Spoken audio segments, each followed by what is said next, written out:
सफर पर गए तो गुलाम ने अर्ज किया, ए मेरे आका, मैं आपका गुलाम हूँ, ऊँट पे आप बैठो, मैं ऊँट की लगाम पकड़ कर चलता हूँ।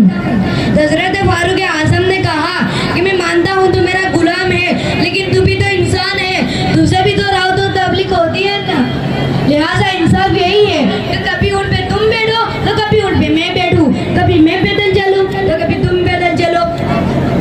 अब जबकि वो शहर करीब आया तो हजरत फारूक आजम की बारी पैदल चल रही थी तो गुलाम हैरान परेशान हो गया और कहने लगा कि हुजूर, शहर करीब आ गया है, ये कैसे हो सकता है कि गुलाम सवार हो और आका पैदल चले, वो भी ऊँट की लगाम पकड़कर? हुजूर, ये नहीं हो सकता। तो हजरत फारूक आजम ने कहा गरजदार आवाज में कि मैंने जो फैसला किया है अब वही होगा और वही रहेगा। अब गुलाम और आका ना देखा जाएगा बल्कि इंसाफ देखा जाएगा। आखिरकार के वो जब शहर में पहुंचे तो शहर वालों ने गुलाम को वक्त का खलीफा समझकर उसकी बड़ी इज्जत की और उससे उनसे नीचे उतारा।